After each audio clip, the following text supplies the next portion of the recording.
masih beberapa ulum yang belum ana dalami. Ya kan, mati banyak hal-hal, misalnya balaghah atau ilmu mantik juga ana cuma mubtadi saja, dan ilmu lain juga ana tidak terlalu banyak dalam. Ya, tapi di takhasus ana insyaallah dalam. Nah, jadi itu menurut ana itu sebuah kesalahan yang ana tidak ingin adik-adik anda, teman-teman anda yang lainnya yang baru-baru datang ke sini terjatuh dalam kesalahan yang sama. Nah, jadi mulai dari sekarang harus dibuat khutbah, tahtid, langkah kalian. Tahun pertama ini kalian harus belajar apa saja kitab-kitabnya secara umum, kemudian nanti permadanya secara khusus. Jadi paham ya? Tujuan kita mengadakan daurah ini agar tidak salah langkah seperti mana kami sudah salah melangkah. Oke, kita mulai. Jadi ana pertama-tama memohon maaf atas dua hal. Yang pertama, keterlambatan 15 menit ya. Aturan jam 13.00 ana sudah sampai tapi terlambat 15 menit. Yang kedua, slide yang sederhana. Jadi karena baru tadi pagi dibuat, jadi langsung gini-gini, nggak ada animasinya.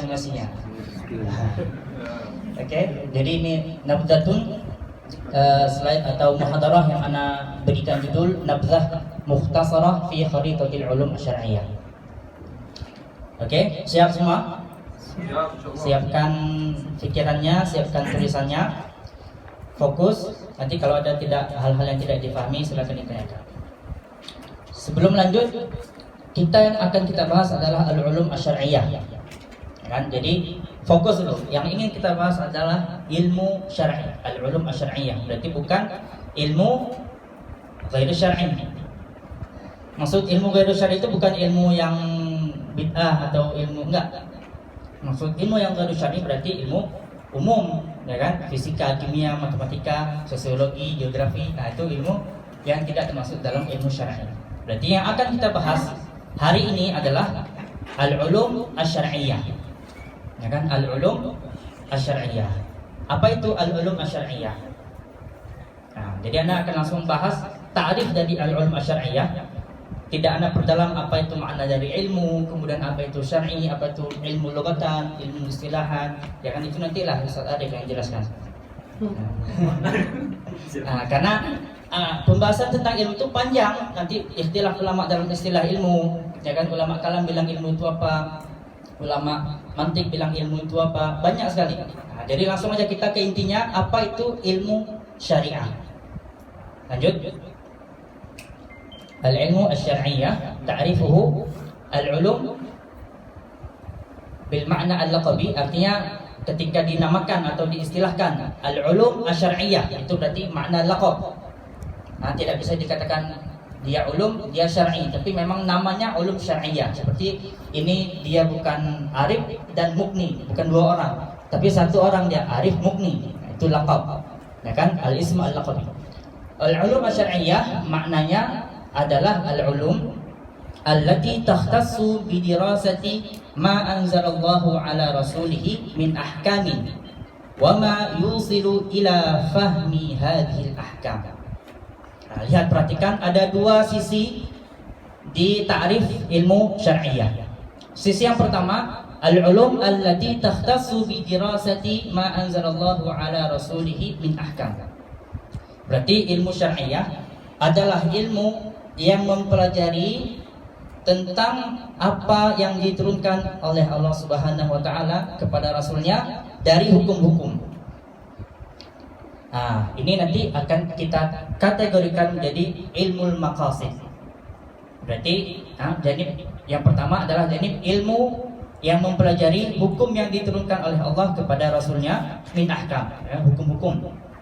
Hukum-hukum itu secara umum cuma ada 3. Ya kan, hukum-hukum yang berkaitan dengan apa yang diturunkan Allah kepada Rasulnya itu ada 3. Yang pertama, hukum berkaitan dengan i'tiqad, dengan akidah. Yang kedua, hukum berkaitan dengan af'al, pekerjaan manusia, al-zahirah, pekerjaan zahir. Dan yang ketiga, hukum al-amal al-batinah, hukum pekerjaan-pekerjaan batin seorang manusia. Jadi i'tiqad, kemudian amal zahir, ketiga amal batin. Nah, ini tiga ini namanya nanti ilmu maqasid, akan kita bahas nanti. Jadi ini janib yang pertama. Janib mempelajari apa yang diturunkan oleh Allah langsung pada hukumnya. Kemudian janib yang kedua, ma yusilu ila fahmi hadhil ahkam. Dan yang kedua dari ilmu syariah adalah ilmu-ilmu yang membuat kita sampai kepada pemahaman hukum itu. Tadi kita mempelajari hukumnya.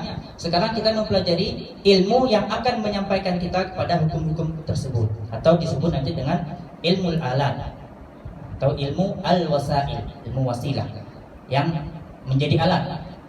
Nah, jadi yang pertama itu ghayahnya, ya kan? Kenyang itu ghayah. Yang kedua nanti wasilahnya, wasilah untuk kenyang itu bisa dengan apa? Dengan banyak minum, boleh juga dengan makan nasi banyak, dengan ayam, itu wasilah. Ghayahnya apa? Kenyang. Nah, itu nanti ilmu yang maqasid. Wasilahnya makanan, apapun itu jenis makanannya. Paham ya? Jadi ini adalah ilmu asy-syar'iyyah, ilmu syariah. Paham? Oke, lanjut.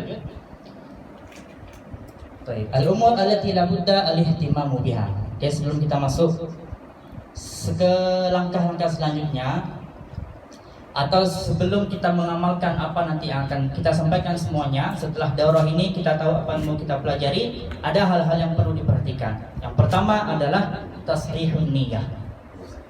Anak sampai jam berapa nih? Sampai jam 2:30 aja ya.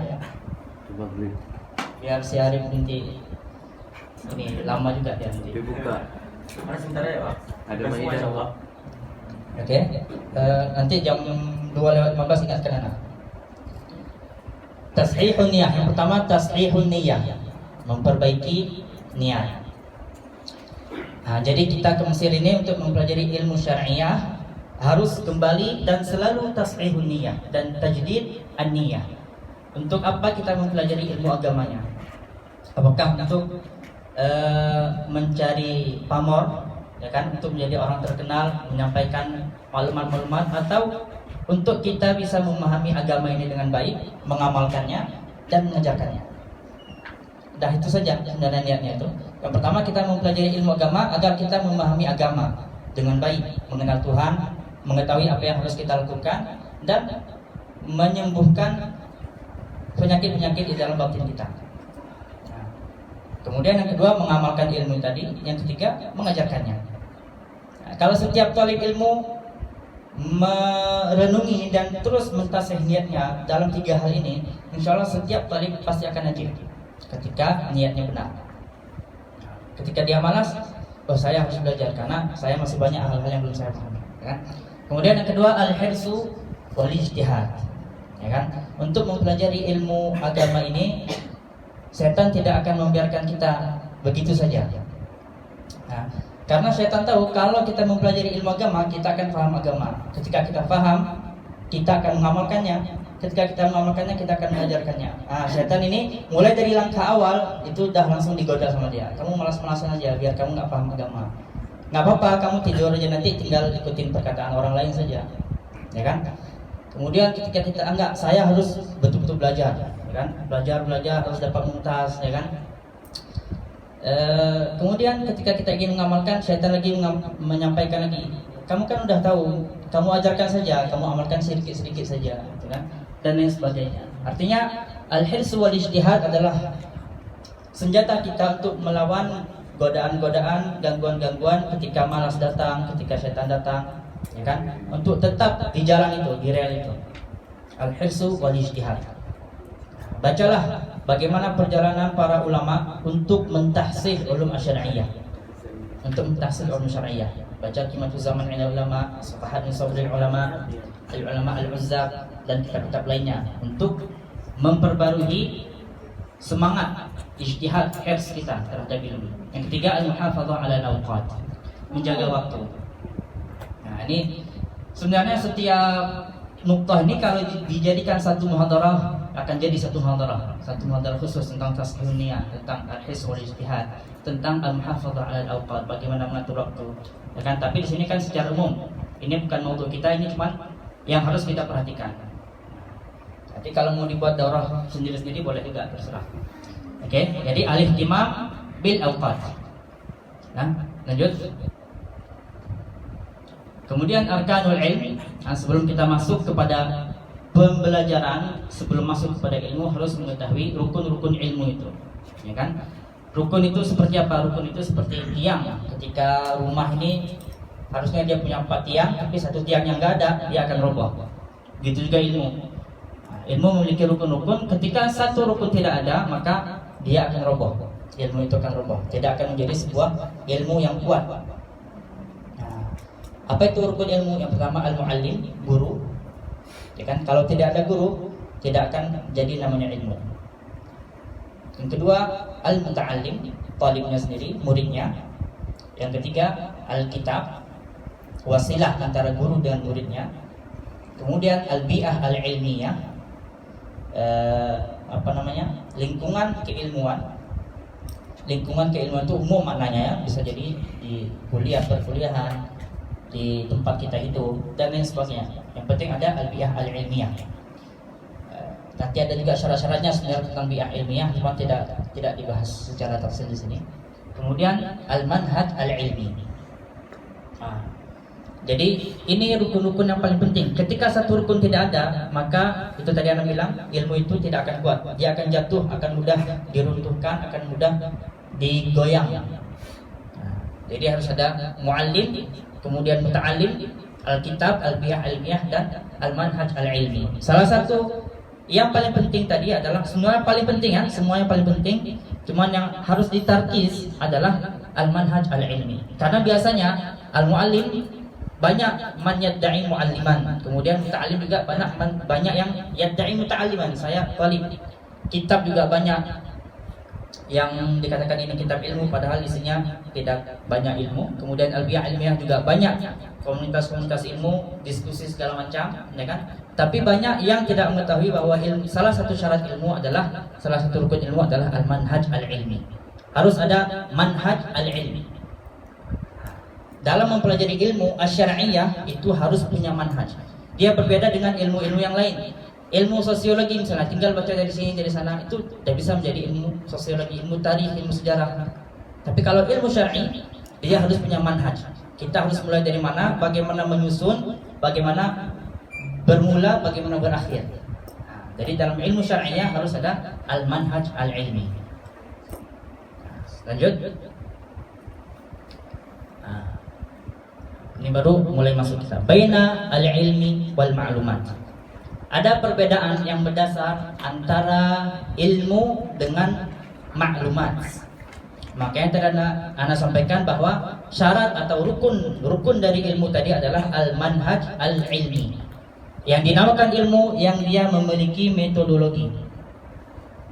Makanya kita bedakan antara ilmu dengan maklumat. Ada namanya ilmu, ada namanya maklumat. Apa aja perbedaannya? Yang pertama, al-ilmu manhajun wa adawat. Ilmu itu dia adalah manhaj dan adawat. Ilmu itu adalah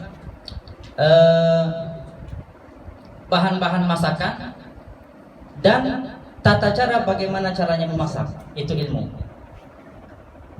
Ini Anda ngomong masakan biar lapar semua. Jadi al-ilmu manhajun wa adawat. Dia adalah manhaj, memahami sesuatu, dan adawat, cara-cara memahami hal-hal tersebut. Sedangkan maklumat, al-maklumat qira'atun min huna wa hunak. Jadi membaca dari sini, baca dari sana, baca terserah mau baca apa saja itu maklumat. Jam'ul maklumat. Mau baca dari Google itu maklumat. Jadi kalau Google itu maklumat, bukan ilmu. Ia dinamakan maklumat ya, pengetahuan, wawasan, itu maklumat. Bisa nggak maklumat jadi ilmu? Kalau maklumat tetap dia menjadi maklumat. Kalau maklumat tadi disusun dalam sebuah metodologi maka dia akan menjadi ilmu. Sesuai dengan rukun-rukun tadi, harus ada mu'alimnya, harus ada kitabnya, harus ada manhaj al-ilmi. Jadi maklumat itu cuma bahan dasar saja. Dia belum menjadi ilmu, dia cuma menjadi bahan dasarnya saja. Cuman beras saja, cuman kita tidak diajarkan bagaimana caranya memasak nasi. Ya kan, bisa jadi nanti orang ambil beras, ditaruh di atas baskomnya, langsung hidupkan api tanpa ditaruh air misalnya. Nah, itu maklumat. Makanya banyak orang yang mengambil, menghafal hadis, menghafal Quran, tapi tidak mengetahui metodologi cara mengambil istinbat, makanya tidak kuat ilmunya, istinbatnya wahin, syadz, pendapatnya akan aneh. Nah, karena tidak memiliki metodologi. Kemudian yang kedua, al-ilmu mabniun ala qawaid wa dhawabit wa usul. Ilmu itu selalu ilmu dalam syariat itu disusun atau tersusun atas kaidah-kaidah dan dhawabit dan usul, dasar-dasar. Dia punya qawaid. Nanti akan kita bahas apa itu qawaid, apa itu dhawabit, kemudian usul. Qawaid itu adalah satu kaidah umum yang akan masuk sesuai dengan afrad-afrad di bawahnya nanti. Nanti akan kita bahas secara umum tapi qawaid, dhawabit, usul. Jadi tetap ada satu hal umum yang akan mengerujukkan kepada hal-hal tertentu. Ada al-asbah wan nadhair. Ada hal-hal yang sama disamakan, yang berbeda dibedakan. Nah, itu ilmu. Jadi tidak semuanya langsung ditaruh di satu tempat. Kan ketika memasak, nah lagi contoh-contohnya memasak aja ini. Ketika memasak, misalnya mau masak rendang, apakah yang kita masukkan pertama itu bawangnya yang ditumis, atau cabai-cabainya dulu, atau dagingnya langsung tanpa apa-apa, ya kan? Kalau ilmu, dia tahu apa yang dahulu dia masukkan, apa yang dulu dia potong, apa yang dahulu dia panaskan, apa yang dahulu dia tumis. Itu namanya ilmu. Kalau maklumat, dia punya semuanya, dia punya semua bahan, dia masukkan semuanya dalam sekaligus. Nah, itu maklumat. Dan al-maklumat la tahtaj ila qawaid wa dawabit, bal mujarrad jam'ul asya'. Cuman mengumpulkan saja, itu namanya maklumat. Kemudian al-ilmu lahu mustawayat. Ilmu punya mustawa-mustawa. Sedangkan maklumat dia tidak punya mustawa. Nah, pengetahuan, wawasan itu namanya maklumat. Maka perhatikan apa yang sekarang kalian dapatkan, atau setiap kalian duduk mendapatkan sesuatu, bedakan apakah itu ilmu atau itu maklumat. Nah, harus dibedakan. Ketika saya merasa, oh ini masih maklumat karena saya belum tahu ini dia di tingkatan mana, dan saya belum diajarkan, ini masih maklumat, masih menjadi bahan dasar saja. Harus dibedakan mana ilmu, mana maklumat. Orang yang punya ilmu dia boleh berbicara, tapi orang yang punya maklumat dia nggak boleh berbicara.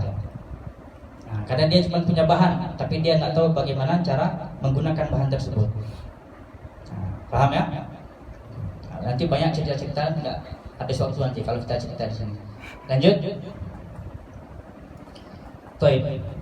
Ini kita masuk kepada al-manhaj al-ilmi. Tadi Anda sampaikan bahwa min arkani al-ulum al-manhaj al-ilmi. Bagaimana ru'yatul Islam terhadap manhaj al-ilmi?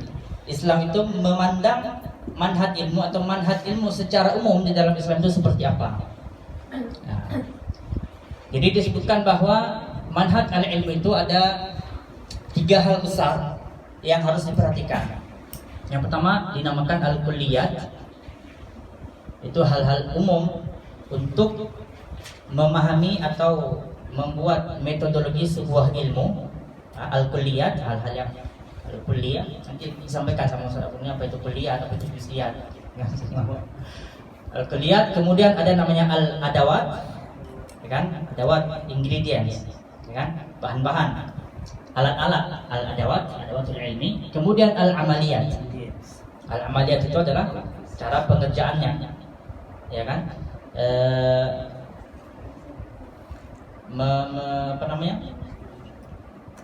Cara pembuatannya lah, itu namanya al-amaliyat. Cara penggunaan. Baik, yang pertama al-kulliyat. Al-kulliyat di sini ada 4. Al-kulliyat ada 4 hal. Yang pertama al-maqasid. Kemudian ada an-nazariyat, kemudian al-qawaid, kemudian ad-dhawabit. Ini hal-hal yang menjadikan ilmu menjadi sebuah metodologi. Kan maklumat dijadikan menjadi sebuah metodologi. Dikumpulkan, kemudian dipisahkan, dibuat mana yang sama, mana yang berbeda, mana umum, mana khusus. Nah, itu di sini al-kulliyat. Yang pertama ada al-maqasid. Maqasid itu dikatakan ulama nanti pembahasan maqasid ini adalah ad-darurat, ad-daruriyatul khams. Jadi semua ilmu agama yang dipelajari atau agama itu sendiri itu berpacu kepada menjaga 5 hal ini. 5 ad-daruriyat. Maka disebutkan nanti maqasidus syariah. Maqasid syariah. Maksud dari syariah itu apa? Tujuan kita untuk beragama itu untuk apa? Nah, ini tujuan paling besar, paling secara umum ya. Secara umum ketika kita lihat per satu amaliyah, kita melihat salat misalnya, puasa, atau semua hukum-hukum di dalam agama kita, itu semuanya akan kembali kepada 5 daruriyat ini. Itu dinamakan dengan daruriyatul khams. Jadi maqasid yang pertama, semua ilmu yang akan kita pelajari di ilmu syariah ini tujuannya adalah menjaga maqasid al-khams ini. Nah, ada bocoran sedikit. Nanti di kemah ada kajian zawiyah tentang maqasid puasa, insyaallah. Bukan anak tapi materinya. Oke, itu maqasid. Apa saja maqasid itu? Ada 5. Yang pertama, hifzu. Siapa mau pilih? Hifzul aqli. Kemudian hifzul mal. Kemudian hifzul din. Kemudian hifzul nafs. Kemudian hifzul nasli. Dan hifzul nasli. Itu 5 daruriyat. Tartibnya seperti apa? Banyak pendapat ulama yang dirajihkan atau dibuat tertib khusus oleh Syekh Ali Jum'ah. Yang pertama adalah hifdzun nafsi. Yang pertama tertibnya hifdzun nafsi, kemudian hifdzul aqli, kemudian hifdzud din, kemudian hifdzun nasli, yang terakhir hifdzul mal. Itu tertibnya. Jadi ini tertib menurut ulama itu nggak asal tertib aja, nggak asal sebutkan saja. Jadi kalau Syekh Al-Jum'ah bilang tertib ini, kenapa yang pertama didahulukan hifdzun nafsi? Kenapa? Karena karena dengan nafsu itu kita hidup di sini. Jadi itu harus dikedepankan dulu. Kalau nggak ada nafsu ini, semuanya nggak akan ada. Nggak ada hifdzul aqli, nggak ada hifdzul din, yang lain nggak ada. Maka yang pertama hifdzun nafsi. Yang kedua hifdzul aqli. Kenapa? Id 'alaiha taklif. Karena dengan akal kita menjadi seorang yang mukallaf, ya kan? Tanpa akal nggak akan menjadi mukallaf. Jadi nggak akan kita disuruh untuk menjaga agama. Makanya didahulukan hifdzul aqli yang kedua. Yang ketiga baru hifdzul ad-din. Nah, ketika kita hifdzul nafsi, hifdzul aqli, baru hifdzul din. Id 'alaiha na'ish manhajul hayah. Itu hifdzul din. Kemudian baru hifdzun nasli, jaga keturunan dan segala yang berkaitan dengan an-nasl, ya kan? Al-arad, harga diri manusia itu termasuk ke dalam hifdzun nasli. Kemudian yang terakhir hifdzul mal, baru menjaga harta. Oke, itu al-maqasid. Kemudian yang kedua, ini agak cepat ya, enggak terlalu tafsir. Karena ini tentang masalah umum yang harus diketahui memang, tapi secara umum. Kemudian an-nadhariyat. Tadi pertama maqasid, 5 hal tadi. Nadhariyat ini adalah kalau kita bahasakan itu teori. Ya kan? Majmu'atul ara' allati tufassaru biha ba'dul haqa'iq. Kan beberapa pendapat-pendapat yang tufassaru biha, yang menjelaskan atau dia itu menjelaskan hal-hal haqa'iq, beberapa fakta-fakta hakikat. Itu nadhariyat. Jadi ketika mendapatkan sebuah hal difahami, akan muncul nazariyat. Nanti kalau Ustaz Arif menjelaskan tentang masalah adabul bahsi wal munazarat. Munazarat itu termasuk nanti tentang nazariyat. Kemudian yang ketiga al-qawaid. Al-qawaid. Apa itu qawaid? Hukmun kulliyun yantabiqu ala jami'i juz'iyatihi. Jadi dia hukum umum yang tabik ala jami'i juz'iyatihi. Jadi ada kaidah-kaidah umum yang mana semua permasalahan nanti akan sampai ujungnya kepada permasalahan-permasalahan umum ini, pada kaidah-kaidah umum ini. Seperti misalnya kalau di fikih Syafi'i ada kawaid usulnya, ada kaidah-kaidah usul. Misalnya nanti ad-dararu yuzal, ya kan? Kemudian sekitar ada 5 kawaid nanti dalam fikih Syafi'i. Al-yaqinu la yuzalu bisyak, al-umuru bimaqasidiha. Nah, itu hal-hal kawaid umum yang nanti permasalahan-permasalahan yang lainnya akan sampai kepada kawaid-kawaid umum ini. Jadi ahkam kulliyah, ahkamnya umum, yang tabik yang akan sesuai ala jami'i juz'iyatihi, itu qawaid. Kemudian ad-dawabit. Dawabit hukmun kulliyun fiqhiyun yuta'arrafu minhu ahkamu juz'iyatin katsiratin min babin wahidin. Dawabit ini lebih kecil lingkungannya atau cakupannya daripada qawaid. Kalau qawaid ini lebih umum. Dia qawaid secara umum, di dalamnya akan banyak bab-bab dan kitab-kitab fikih tentang permasalahan-permasalahan fikih semuanya, ya kan? Sedangkan dawabit ini pembahasannya di dalam satu bab saja. Dalam satu permasalahan fikih akan banyak furu', ya kan? Satu permasalahan nanti misalnya tentang berbuka puasa misalnya, bolehkan dengan ini, bagaimana hal-hal yang membatalkan puasa, itu satu bab khusus. Yang membahas tentang satu hal tersebut itu namanya dawabit. Sedangkan yang membahas tentang puasa dan yang lainnya itu qawaid. Jadi secara umum harus diketahui saja, tapi tidak bisa difahami sebelum kita masuk kepada ilmu itu sendiri. Ketika kita belajar nanti, ketika kita amaliyah, kita ta'amul dengan ilmu, baru akan kita ketahui apa itu yang maqasid, apa itu nazariyah, apa itu qawaid, apa itu dawabit. Kalau dijelaskan ini nggak akan paham, akan iya aja tapi nggak paham. Tapi nanti ketika ta'amul berjalan dengan ilmu baru nanti akan tahu. Yang penting kenal aja dulu. Ada namanya qawaid, ada nazariyat, ada qawaid, ada dawabit, ada maqasid. Tahu aja dulu. Nanti ketika belajar akan tahu sendiri. Yang penting kenal dulu. Dulu kami nggak kenal ini, sekarang kalian udah kenal. Berarti ketika nanti kalian berada di posisi anak harus lebih baik dari anak sekarang. Oke? Kemudian al-adawat. Adawatul ilmi, hal-hal yang membantu ilmu itu atau alat-alat ilmu itu adalah yang pertama syekhun fattah, kemudian aqlun rajjah, kutubun sihah, mudawamatun wa ilhah. Dah, ini adawatnya. Dengan syekhun fattah berarti harus mencari syekh. Ketika belajar harus punya syekh, tapi bukan mujarad syekh. Syekhun fattah yaftahu lana abwabal ilmi. Syekhun fattah. Kemudian aqlun rajjah. Akalnya harus rajjah. Artinya apa rajjah? Dia bisa fokus, dia bisa memahami permasalahan-permasalahan ilmu. Ketika seseorang aklunnya tidak rajjah, ya tidak usah mempelajari ilmu syariah. Dia biarkan berbisnis dan membantu khidmah agama Allah dari bisnisnya. Jadi ilmu ini tidak semua orang dipilih Allah untuk mempelajari ilmu-ilmu syariat, tapi orang-orang khusus yang dipilih Allah. Semoga kita semua ini termasuk orang-orang yang dipilih Allah untuk mempelajari ilmu syariat. Jadi aqlun rajjah. Makanya harus menjaga akal kita dari hal-hal yang merusak. Tinggal cari sendiri apa hal-hal yang merusak akal, hal-hal yang merusak. Makanya khamar diharamkan, kenapa? Akan merusak akal. Aqlun rajjah, kemudian kutubun sihah, yang terakhir mudawamatun wa ilhah. Terus berterusan. Ya kan? Berterusan. Kalau dalam tahsin mempelajari qiraah itu kan dibilang apa tentang mudawamah wa ilhah? Wa laysa bainahu wa baina tarkihi illa riyadatu mri'in bi fatkihi. Kan? Percuma kita belajar misalnya membaca a, ya kan? Hamzah, ba, kemudian membaca ikhfa, bagaimana kita paham teorinya, tapi kita nggak praktek, kita nggak mudawamah, kita nggak ilhah, maka nggak akan dapat.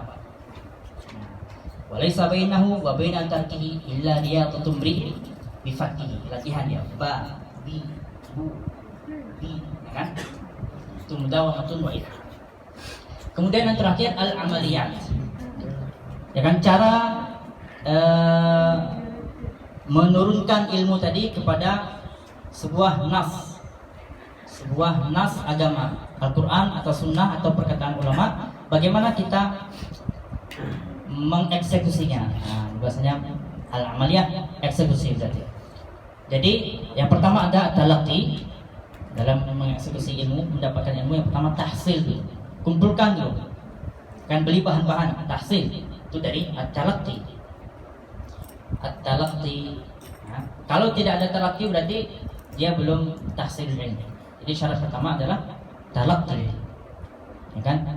Bahkan Nabi Adam, seorang manusia yang pertama itu talaqi pertama. Beliau talaqi, enggak mencari ilmu sendiri. Beliau talaqi. Fatalaqa Adam kalimatin min rabbih. Ya kan? Apa ayatnya? Fataba alaihi. Ya kan? Jadi Nabi Adam enggak buat-buat sendiri, enggak mencari sendiri, tapi talaqqa minat talaqi. Jadi yang pertama itu adalah at-talaqqi, tahsil. Kemudian yang kedua al-fahm, memahami. Ya kan? Jadi enggak mujarad talaqi kita duduk kemudian tidur ngantuk-ngantuk. Tapi duduk di majelis talaqi, kemudian yang kedua al-fahm. Al-fahm, menyiapkan akal kita untuk memahami apa yang disampaikan. Apa itu faham? Al-fahmu husulu suratul syai' al-muhsal fi dzihn. Ya kan? Masuk dia ke akal. Disebutkan sebenarnya arif mukni. Itu langsung terbayang arif mukni. Itu berarti faham. Misalnya arif mukni ternyata yang keluar siapa? Arif yang lain. Nah, itu berarti lam yafham al-maqsud. Oke, husulu suratul syai'. Misalnya ketika kita mendengar hadis misalnya as-shaumu junnah. As-shaumu junnah. Maksud dari faham situ apa? Kita memahami apa itu shaum di dalam kepala kita, apa itu shaum, kemudian apa itu junnah. Kemudian apa itu as-shaum junnah. Itu berarti faham. Masuk apa yang disampaikan itu kepada zihn. Husulu suratul syai'. Kemudian at-tahlil. At-tahlil yaitu taqsimun nafsi ilal anasir wa raddiha ila usuliha. Ketika ada nas nanti kita tahlil satu persatu dan kembalikan per kata itu apa aslinya. Misalnya kalau Rasulullah manis ya ma'syara syabab manis istata'a minkumul ba'ata falyatazawwaj. Kalau kita tahlil satu persatu apa itu makna syabab, apa itu istita'ah, apa kata dasarnya istita'ah, kenapa enggak dibilang qadara, man qadara 'ala zawaj, kenapa istita'ah, kemudian apa itu zawaj, satu persatu itu tahlil, radduha ila asliha. Kemudian at-tajrid, naz'ul musyakhkhasat. Tajrid misalnya disebutkan di situ arif mukni. Kita hilangkan syakhsunnya, kita hilangkan syakhsun arif mukni, berarti dia insan, udah itu aja. Itu namanya tajrid. Agar hukumnya bisa umum, agar kita tidak memahami nas itu jumud di situ saja. Jadi harus ada tajrid. Kemudian yang terakhir at-tashdil, eksekusi. Dilakukan semuanya. Dan setiap langkah tadi, at-talaqqi, faham, at-tahlil dan tajrid ini membutuhkan masing-masing kepada ilmu-ilmunya sendiri. Ya kan bisa jadi kita mentajrid nanti atau mentahlil kita harus menggunakan ilmu nahwu atau harus menggunakan ilmu balaghah atau menggunakan ilmu usul fiqh. Jadi banyak ilmu yang digunakan untuk proses tahlil dan tajrid itu. Contohnya seperti apa? Lanjut. Contohnya misalnya ada hadis